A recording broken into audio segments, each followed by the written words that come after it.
We are still in chapter 6, Mishnah number 6. We're up to the 48 ways to get wisdom, and we're up to way number 10. And that is B'shimush Chachamim, to serve the sage, to study under the tutelage of a sage. There are different ways of studying. You could study, and you could study with a degree of apprenticeship. Of course, anytime you study from a great sage, you're able to absorb some of their Torah. But we're told that there's a very deep form of study that's not called to learn, limud, to learn, but shimush, which means to serve under the sage, to serve under their tutelage. And that is way number 10, to acquire wisdom. How do you acquire wisdom? There's 48 different ways. And one of the ways is b'shimush chachamim, to serve under the tutelage of a great sage. Now, the Talmud, the book of Brachos on page 7b tells us that not only is this a form of study or a form of absorbing wisdom from a sage, you will actually learn more when you serve the sage than when you study under them. So this concept of serving under the tutelage of a great sage, that is something which is not just an ancillary side point.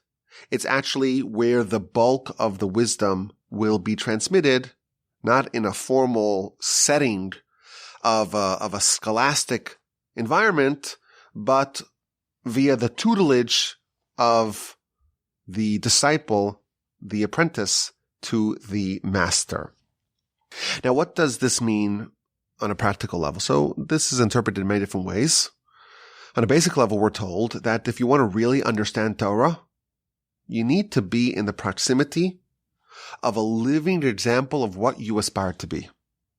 You know, we could read a book, and you could read a whole library of books, but you will learn more if you actually learn from a person. Just like when you want to learn a new language. What's the best way to learn a new language? Well, you could read all the instructions and go through all the steps on your Duolingo or the other programs that you use to study a new language.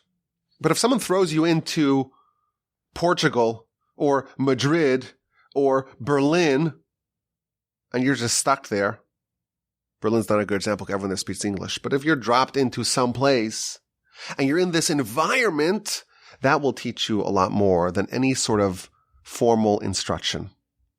And that, of course, is the basic idea of oral Torah. Oral Torah is not just, to study from a book, but to be surrounded, to be immersed in this sort of environment.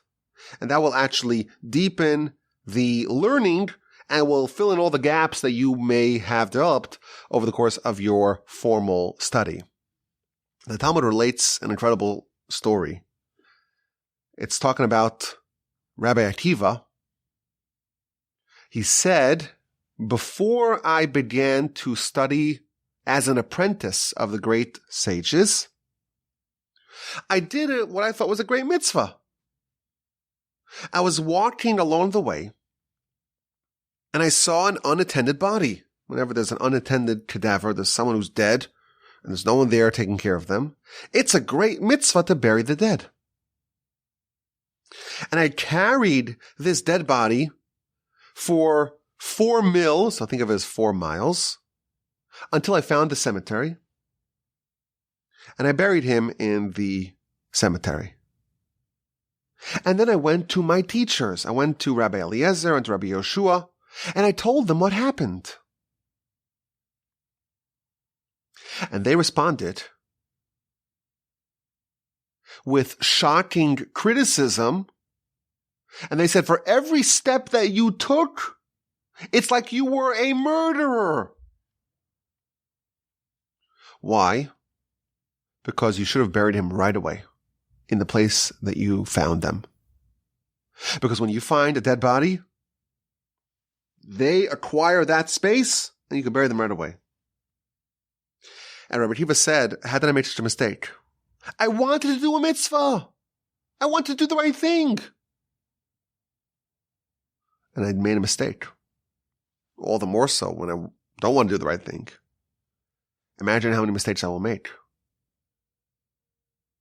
At that time, I committed to never leave the area, the proximity of my teachers.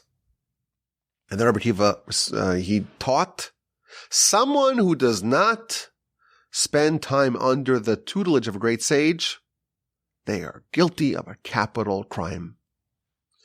This is the story the Talmud tells us, and it's, of course, really shocking, because Rabbi Akiva is carrying a cadaver by himself for significant amounts of time, and he's bringing him to the cemetery. This is tremendous kindness with amazing self-sacrifice and dedication, but for every step he was guilty. Why? Why was he guilty? Because he didn't know what to do in this particular situation. Why did he not know what to do? Because he spent insufficient time under the tutelage of a great sage. And this is what is being told us over here.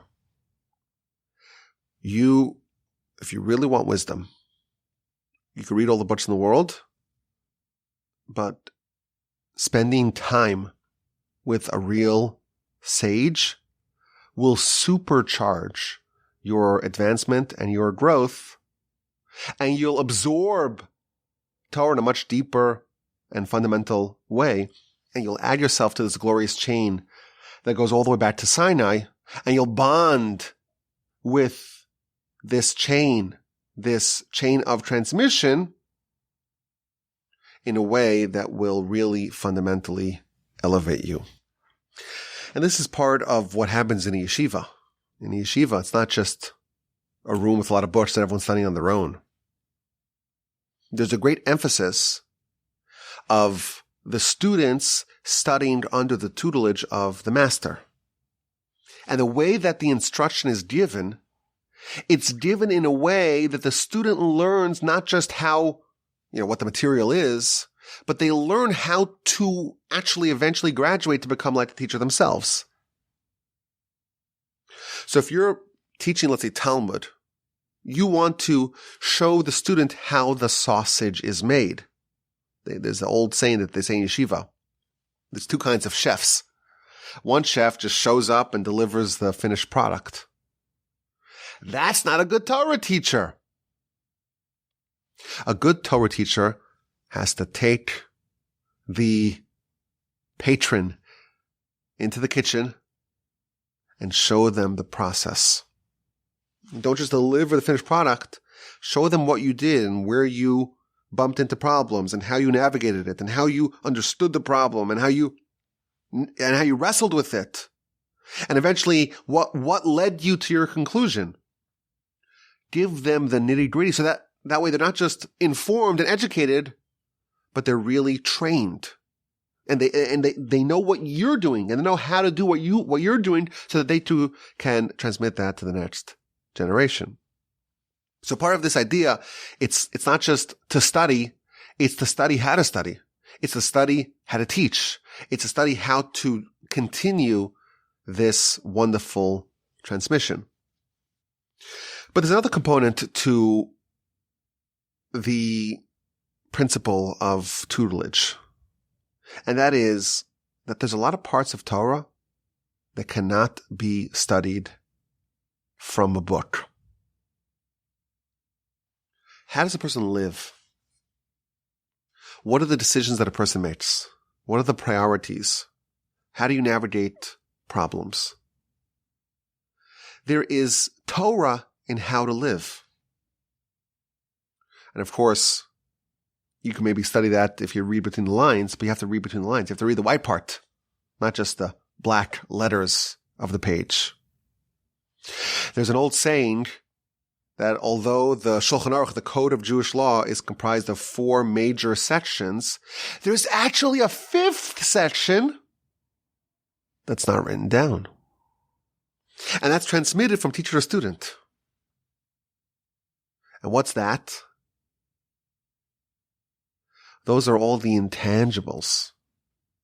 All the things you can't just write. You have to witness.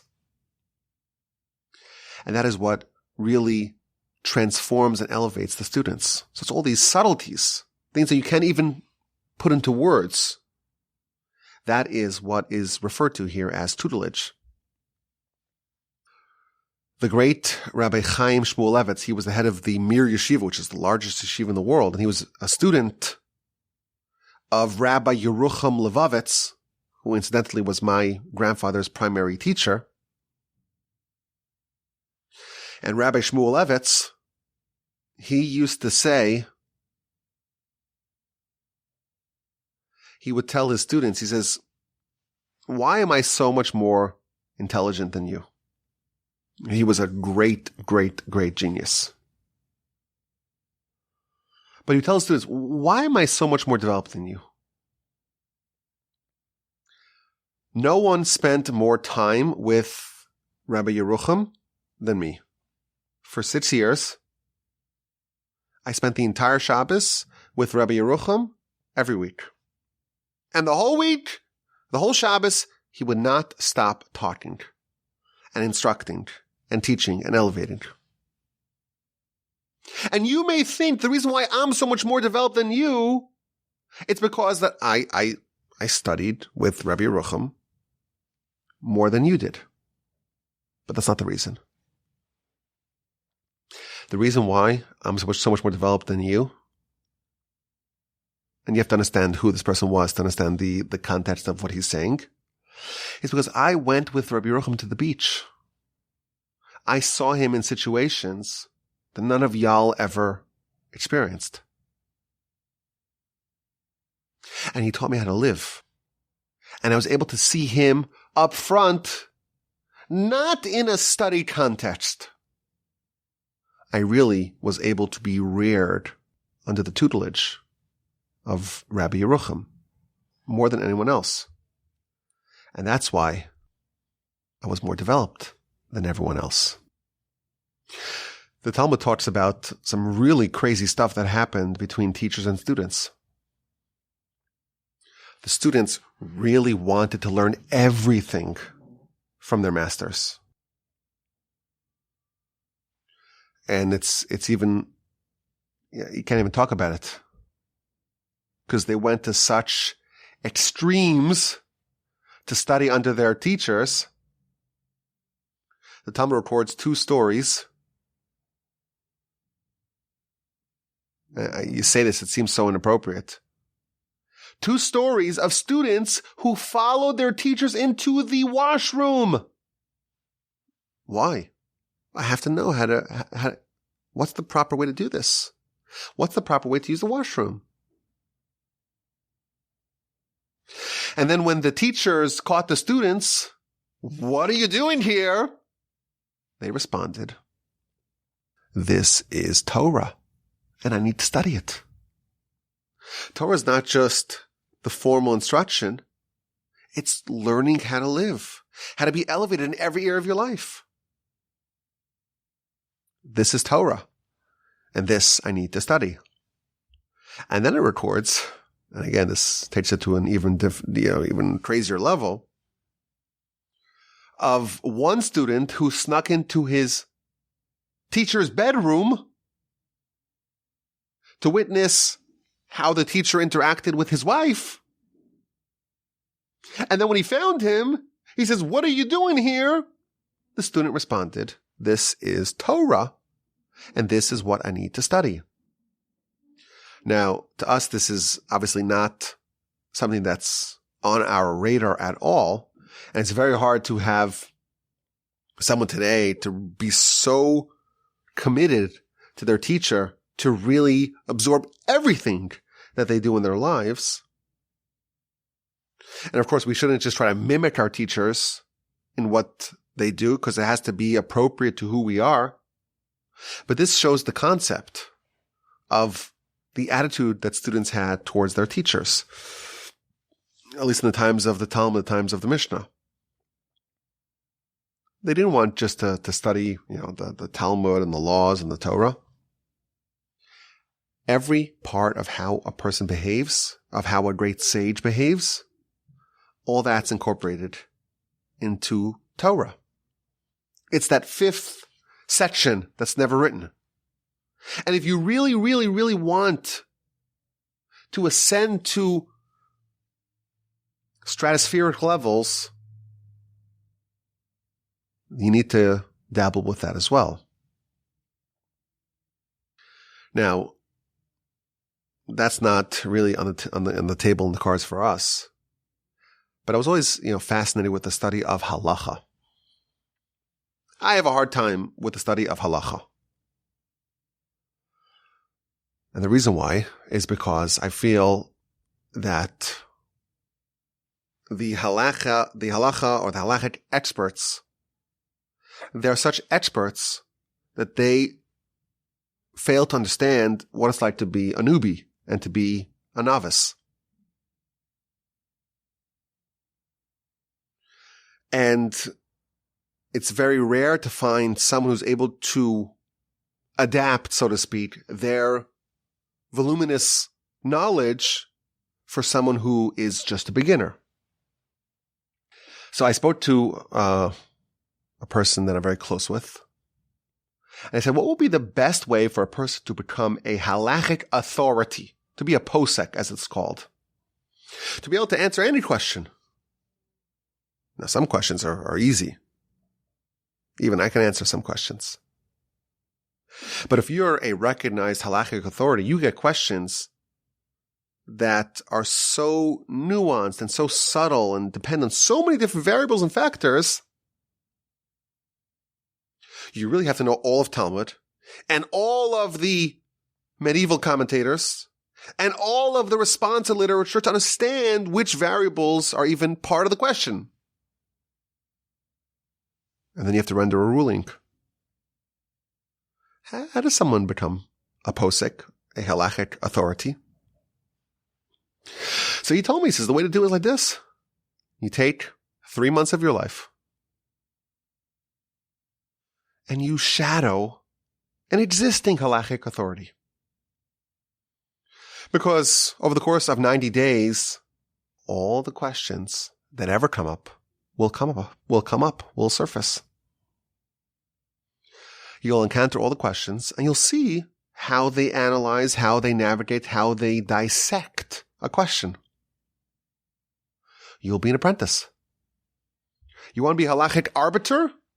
Be a halachic apprentice. Be an apprentice to an existing arbiter. That is the tutelage. Learn to emulate what they do. See how they approach the questions. And in 90 days, you'll be ready. Now, of course, this assumes a certain baseline understanding of the subject matter. If you're just totally ignorant, 90 days will not be sufficient. But once someone has a certain baseline, they hit a ceiling. The way to crack through that ceiling is via apprenticeship. My grandfather, blessed memory, he added another point. Another value of studying with a great person in close contact. If you ever have the great privilege of encountering a great person, you will be shocked to learn how great they are and how small you are by comparison. And that gives you some degree of proportions. You realize that humans are capable of a lot more.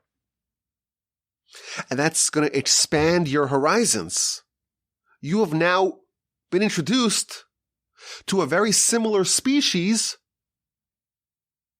one it's really rare. It's a human who really developed all their potential. It might as well be a different species because you don't know anyone like that. Ordinary people.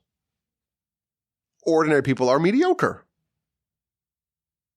It's extraordinary to meet someone who's really great. But once you meet that and you're like, how's that possible? I don't know anyone else like that. You've now unlocked the next level of your growth because now you have a living model of what you also can become. And you realize how small you are, but you at least know that you're not mandated to remain that small. You have met a person with really the same tools that you had, but they really made the most of it. And they've used all the gifts that they had and became great and big, and you could do that as well.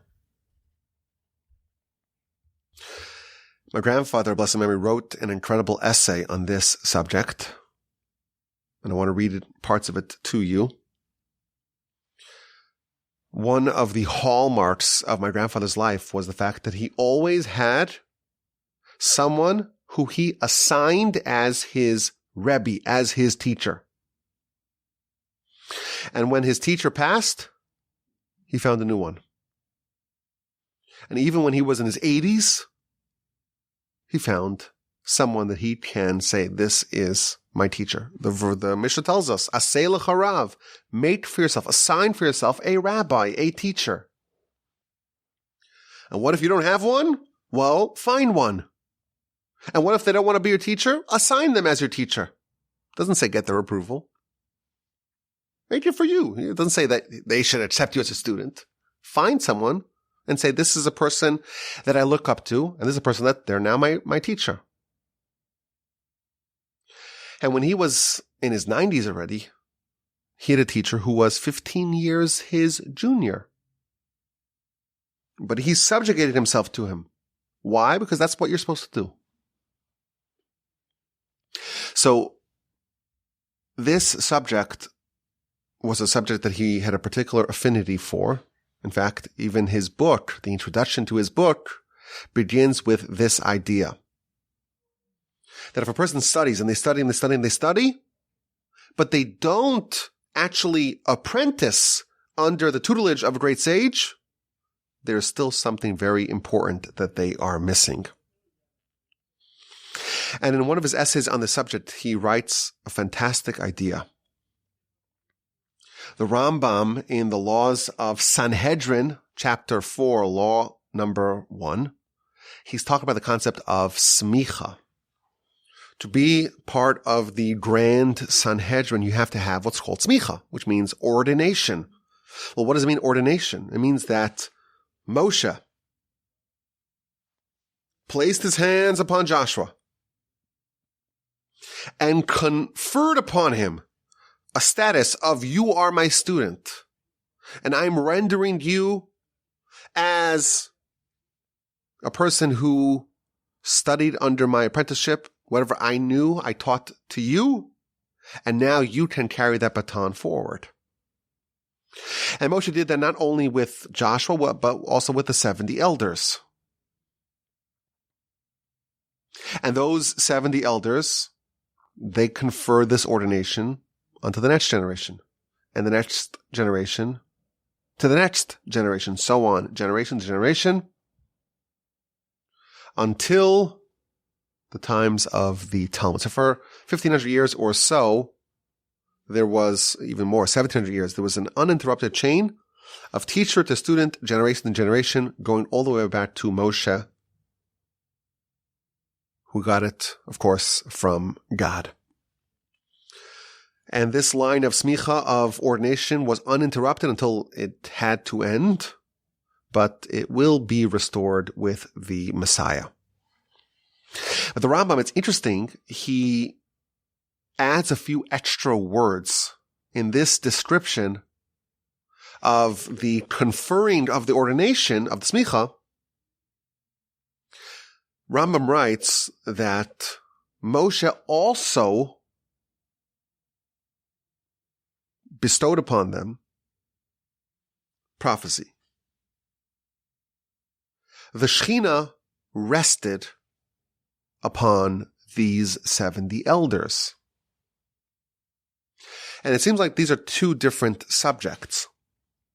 You know, the primary subject over here is the discussion of smicha. And somehow the Rambam seems to conflate it with the other subject, and that is prophecy, or the presence of the Almighty's Shekhinah upon these elders. Evidently, these are connected. what do we mean when we talk about this chain of transmission? Moshe to Joshua and the elders and generation to generation. The Rambam seems to imply, says my grandfather, a blessed memory, that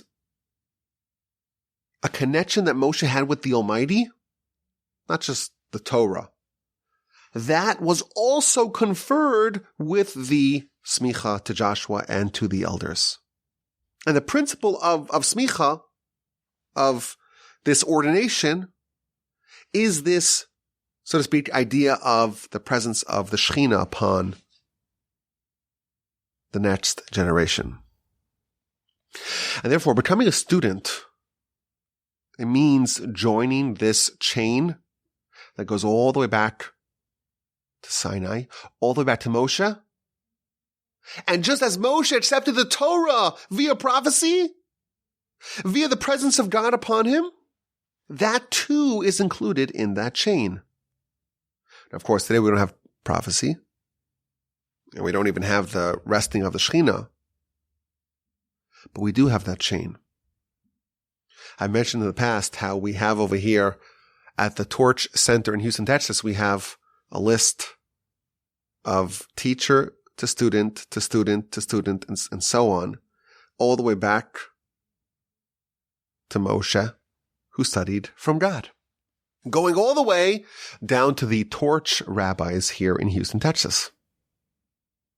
And there's no link missing in the chain. This chain is a product not just of teacher teaching students, but students studying under the tutelage of the master. And to do it properly, you have to really be a truth seeker. And you have to be receptive to some degree of self-abnegation. You have to be receptive to criticism. You have to really almost nullify yourself and say, I'm a student now. I'm not a teacher yet. I'm not a master yet. I'm a student. And I'm absorbing. And that does not mean that I turn off my mind and I stop to be an independent thinker.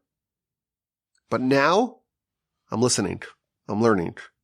And I'm resisting the urge to be an independent voice and to be creative in my own right. Just listen. And try to find fulfillment in absorbing what your teacher is saying. Again, it doesn't mean to be blind acceptance of something that doesn't make any sense to you.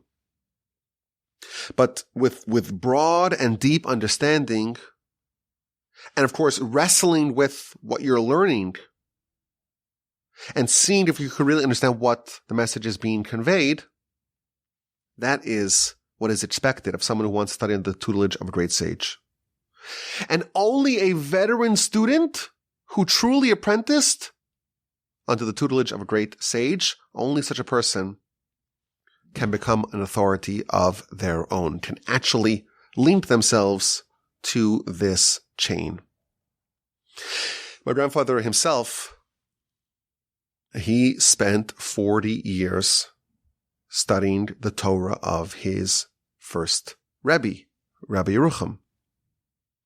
And then in 1976, 40 years after Yerucham passed, he wrote a book, or really he began as a series of essays, where he was able to codify the principal teachings of his master.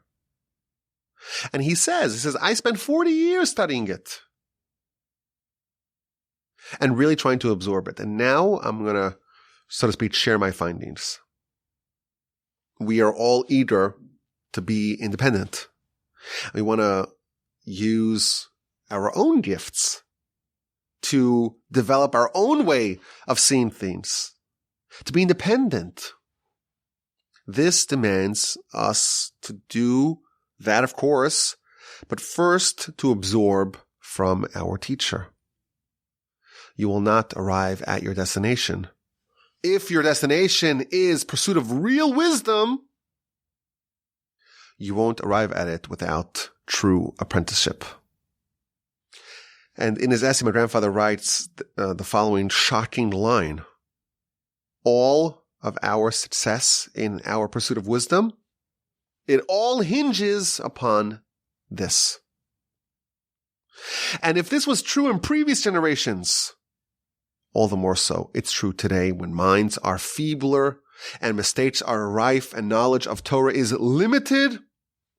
Without apprenticeship, you will not develop into an authority of your own. Again, doesn't mean blind acceptance. It doesn't mean mimicry of a great sage. It is about expanding your mind. It's not about outsourcing your thinking to someone else. Don't forfeit on clear, cogent, rational thinking. But the more a person studies under the tutelage of great sage, the more insight they will glean, and that will eventually clear the path for them to really develop themselves as a great sage. The story is told of one of the most influential and iconic Rosh Yeshivos, head of yeshiva that we've had in the 20th century, the great Rabbi Baruch Ber Leibowitz. He was a real student of Rabbi Chaim Soloveitchik. And he really committed himself completely to his teacher. So much so that all of his writings, he had a real brilliant mind, and he had voluminous writings, but all the writings that he had before he met his great teacher, he archived. He didn't let anyone read them. Why? Because when he came to his teacher, he started off as if he was a child. Teach me everything. And once he spent many years under the tutelage of the great sage, then you kind of take what you learned and you develop it in your own image. And that's how you truly add yourself as the next link on the chain. So if you want true wisdom, we learn here. Part of this is studying under the master, seeing how to do things. Of course, that applies to non-scholastic, non-academic, non-study areas. See how they navigate problems, see how they comport themselves. But even within the parameters of study, after sufficient apprenticeship, then you are prepared for truly transformative things as a scholar yourself. I thank you for listening. I appreciate you very much. I look forward to your questions, your comments, and your feedback. If you want to email me, my email address is rabbiwolbe@gmail.com.